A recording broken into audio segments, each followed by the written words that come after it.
Assalamualaikum warahmatullahi wabarakatuh. Selamat malam teman-teman semuanya. Perkenalkan, nama aku Iqbal Majid Ramadan dengan 3 digit NIM akhir 046. Di video kali ini saya ingin membahas mengenai VFD, yaitu input satu fasa untuk motor tiga fasa. Oke, dan next.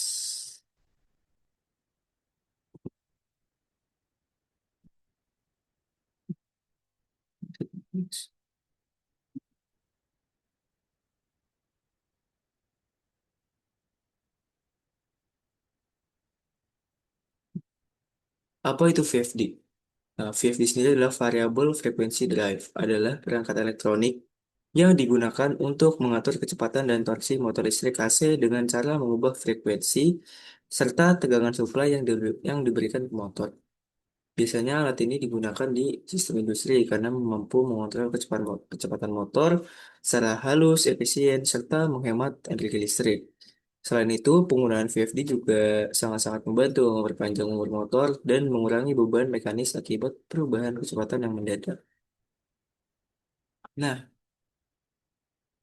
di sini ada konsep kerja dari VFD sendiri.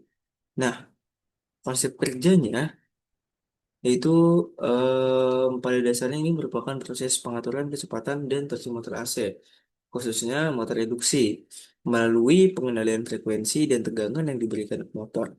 Secara umum, VFD bekerja dengan prinsip konversi energi listrik di tiga tahap, yaitu penyarah, penyaringan atau penstabilan, dan pembangkitan ulang arus AC dengan frekuensi variabel.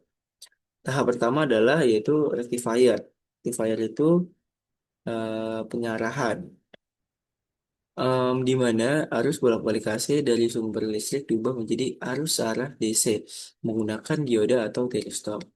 Pada tahap ini terjadi proses konversi energi yang menghasilkan tegangan DC berdenyut atau pulsating yang kemudian akan disaring untuk menghilangkan riak tegangan.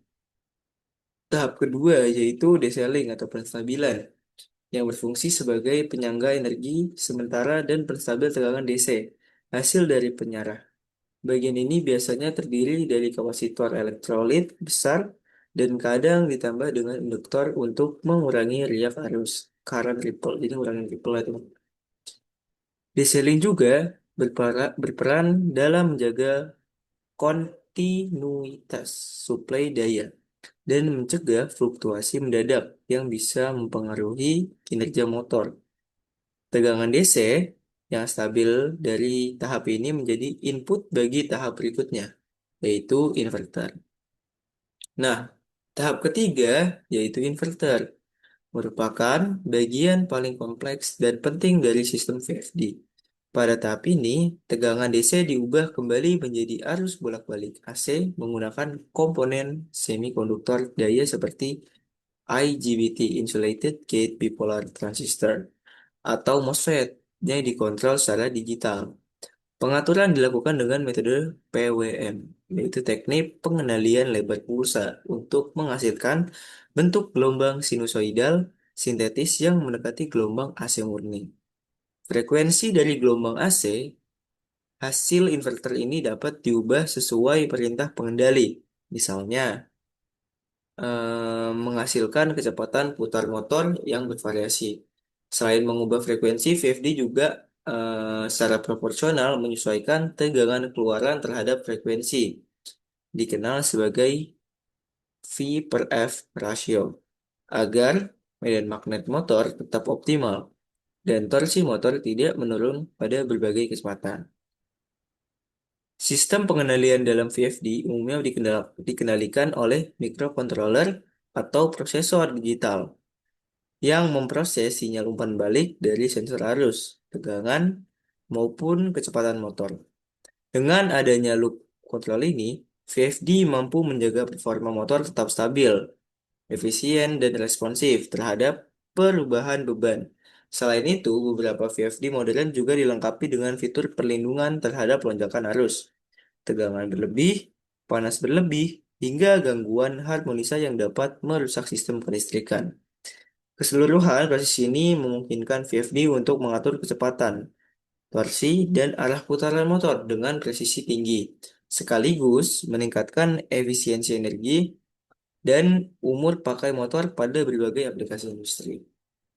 Lalu di sini kita udah bahas motor, kita udah bahas VFD yang mengendalikan motor, lalu motor AC itu apa? Nah, motor AC induksi ini adalah jenis motor listrik yang paling banyak digunakan di industri karena konstruksinya sederhana, biaya perawatannya rendah, dan keandalannya tinggi. Motor ini terdiri dari dua bagian utama yaitu stator dan rotor. Stator itu bagian yang diam, itu terdiri dari lilitan kawat tembaga untuk menghasilkan medan magnet berputar yang dialiri arus. Sementara rotor adalah bagian yang berputar di dalam stator dan biasanya terbuat dari batang konduktor yang dihubungkan dengan cincin di kedua ujungnya atau lilitan kawat yang terhubung ke slip ring. Karena tidak ada hubungan listrik secara langsung antara stator dan rotor, motor induksi dikatakan bekerja berdasarkan prinsip induksi elektromagnetik. Arus listrik di rotor muncul karena pengaruh medan magnet dari stator, bukan karena suplai langsung dari sumber listrik. Nah, konsep kerjanya dari motor AC itu sendiri didasarkan pada prinsip induksi elektromagnetik yang ditemukan oleh Michael Faraday. Ketika arus AC mengalir melalui lilitan stator, medan magnet berputar terbentuk di sekelilingnya dengan kecepatan sinkron yang bergantung pada frekuensi arus dan jumlah kutub stator. Dirumuskan sebagai Ns sama dengan 120 fPn sama dengan di sini adalah bagian per ya. Oh, ini dari akar 20 dikali P dikali Ns sama dengan P 120 frekuensi. Nah, medan magnet berputar ini memotong konduktor rotor dan sendiri dan menginduksi arus listrik di dalamnya. Arus induksi tersebut menghasilkan medan magnet sendiri pada rotor yang berinteraksi dengan medan magnet stator, menciptakan gaya torsi yang menyebabkan rotor berputar mengikuti arah medan magnet stator. Sini ada datasheet dari VFD sendiri. Datasheet ini cukup penting karena di mana ketika kita ingin menggunakan sebuah barang, pastinya kita harus tahu spesifikasinya. Karena kenapa?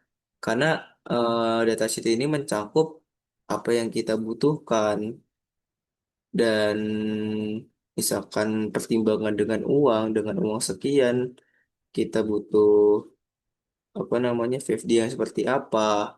Dan maka dari itu datasheet ini cukup penting di sini. Di sini ada salah satu yaitu instalasi dan wiringnya. Di sini ada LN ya seperti biasa, single fasa AC 220.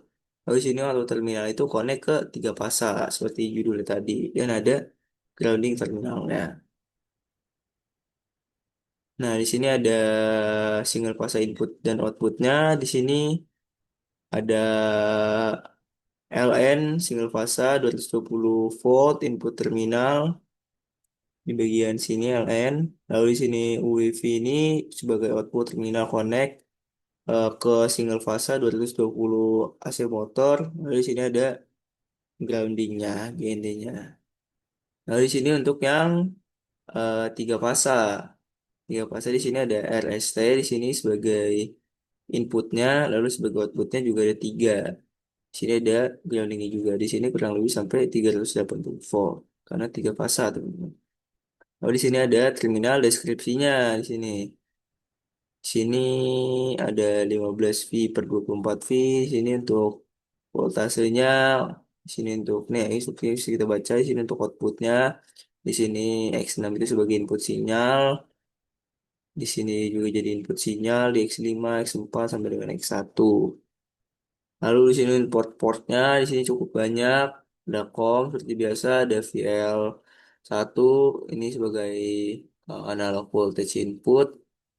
Di sini ada CI-nya di sini sebagai current input. Lalu ada SP1, SP2, ada supply 5 per sampai 10 ya, 10 volt dengan 20 mA. Di sini ada relay outputnya juga. Di sini ada multi speed input frekuensi.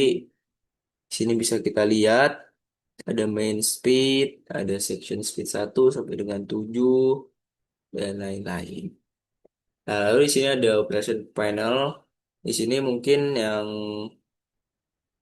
kayak buku petunjuknya gimana cara kita untuk menggunakannya ya. Di sini ada display, di sini ada program, di sini prog tuh kayak misalkan kita pengen ngatur P, ngatur V, ngatur F, sorry, frekuensinya.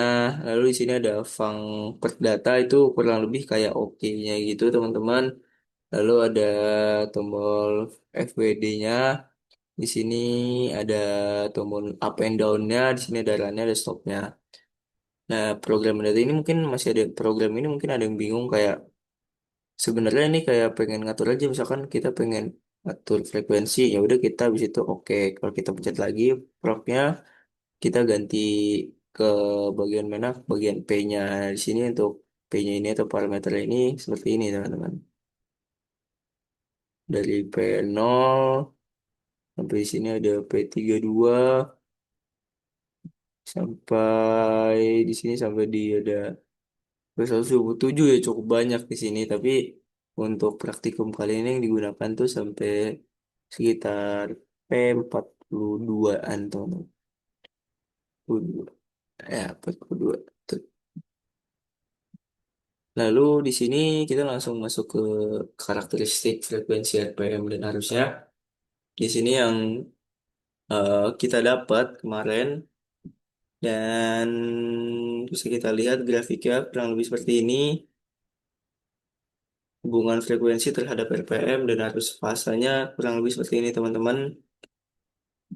Nah, di sini analisisnya itu hubungan frekuensi terhadap RPM teman-teman.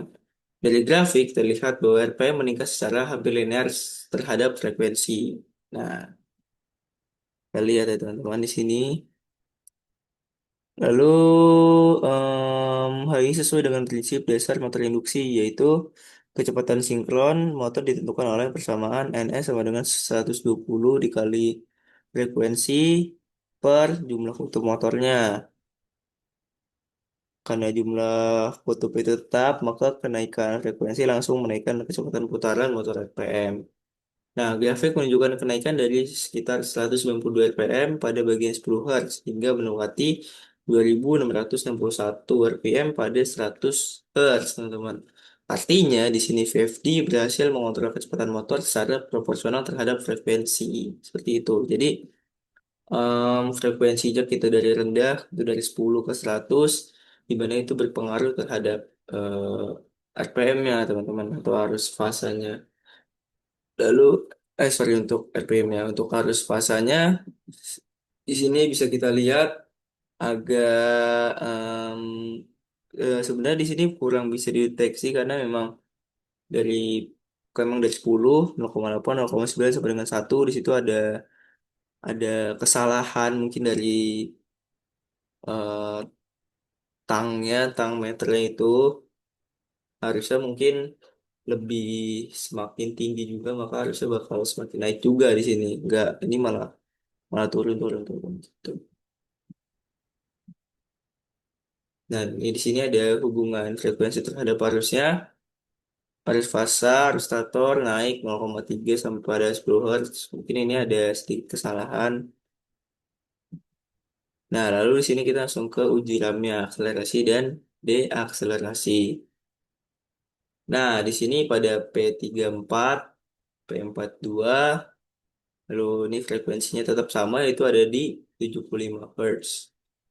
Nah, di sini P34 itu dari 5 sampai dengan 25. Nah, bisa kita lihat di sini untuk yang 5 itu dari ini membutuhkan waktu 15 detik untuk mencapai ke frekuensi 75. Lalu dan deakselerasinya juga nggak beda jauh sampai dengan di sini berarti itu sangat eh, P34 dan P42 ini bukan cukup ini sangat berpengaruh terhadap kecepatan motor untuk mencapai di frekuensi 75 Hz. Nah, kurang lebih seperti ini grafiknya. Nah, di sini karena P34 dan P34 dan P42-nya itu sama sampai 25. Dan juga di sini untuk waktunya. Waktunya itu ketika di 25 frekuensi itu di P34-nya itu 25, P42-nya 25, kita bisa melihat di sini sangat cepat perputaran RPM-nya, akselerasinya sangat cepat. Memang tergantung dari kebutuhan kita. Misalkan kalau memang kita butuhnya yang halus, pasti kita akan membutuhkan yang RPM-nya atau akselerasinya yang lebih rendah. Supaya nggak ada getaran yang sangat-sangat mengganggu gitu lah. Lalu untuk kita butuh akselerasi yang cepat, mungkin kayak F1 gitu ya, itu kita bisa menggunakan P34 atau P42 ini yang besar, seperti itu, untuk akselerasi yang lebih cepat. Nah, kita bisa melihat waktu akselerasi terlihat bahwa ketika nilai P34 meningkat dari 5 ke 25, itu menurun drastis, artinya kecepatan itu sangat-sangat cepat, seperti itu.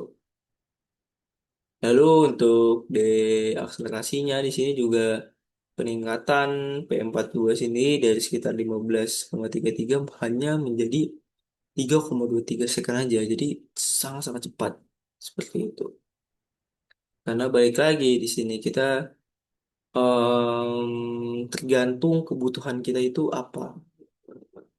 Oke, terima kasih lah. Jadi untuk PPT-nya seperti itu untuk presentasinya. Di sini ada sedikit cuplikan.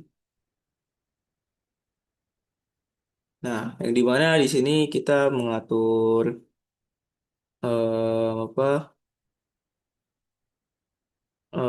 parameternya di sini. Kita lagi mengatur parameternya dari kita itu tadi ada P11, sebelumnya ada P10 kita atur di 0, lalu P12-nya, P12-nya kita atur di 1, P6-nya di 250, cukup tinggi memang agar bisa apa, mengatur frekuensinya sampai di 100 Hz. Nah, bisa kita lihat teman-teman, P8 kita lagi namanya proses lagi men-setting VFD-nya, parameternya movie seperti ini.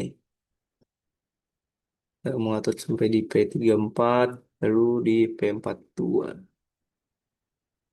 Nah, yang P42 kita atur di 20 Hz. Nah, di sini kita lagi proses pengukur menggunakan klimeter dan juga takometer. Nah, di sini klimeternya mungkin terdapat sebuah kesalahan karena mungkin karena kecepatan yang terlalu tinggi jadi klimeternya tidak bisa lebih akurat di situ. Karena yang seharusnya berdasarkan data juga harusnya ampere itu juga semakin tinggi juga teman-teman.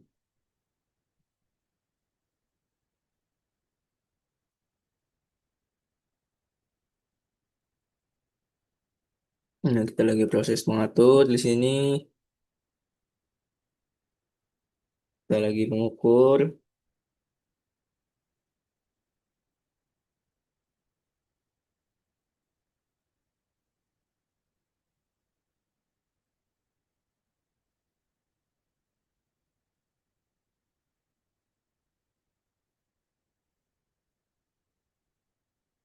Ukur di berapa di angka 80 Hz kita bisa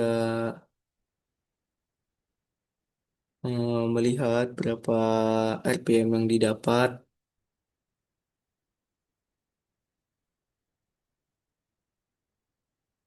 Lalu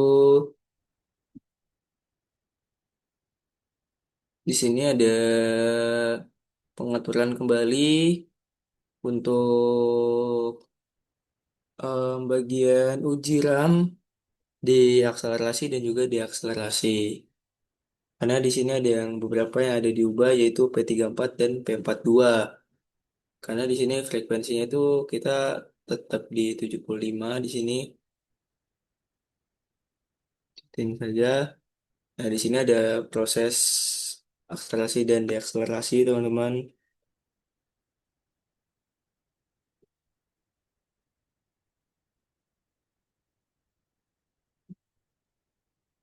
Nah, di sini kita lagi mulai proses pengambilan data untuk akselerasinya, untuk deakselerasinya, kita dapat berapa, di arus pasarnya kita dapat berapa. Nah, itu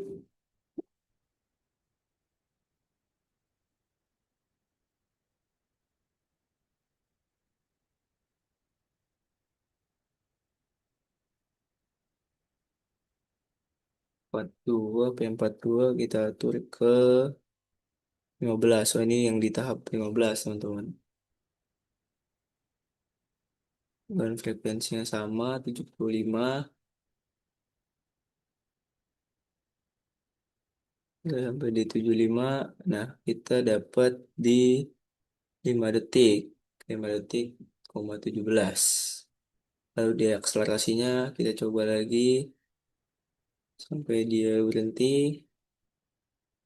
Dapat di 4,72. Mungkin hasilnya agak berbeda tapi sangat sangat sangat mendekati. Berarti itu juga ada sebuah kesalahan juga. Mungkin ada errornya juga pasti, nilai toleransinya juga karena memang mungkin antara tangan dan berhentinya motor itu masih kurang sinkron. Nah, lebih seperti itu.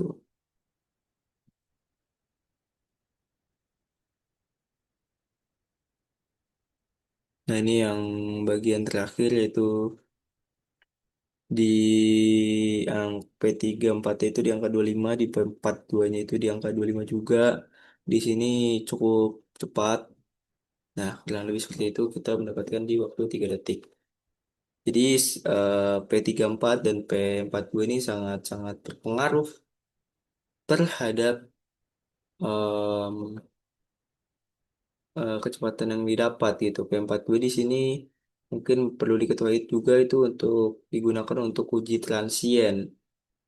Lalu kalau untuk P42 digunakan untuk uji jarak henti. Lebih seperti itu, teman. Nah, akhirul kalam, kurang lebihnya mohon maaf, sudah selesai. Kalau ada salah-salah kata, mohon dimaafkan. Kurang lebihnya mohon maaf. Wassalamualaikum warahmatullahi wabarakatuh.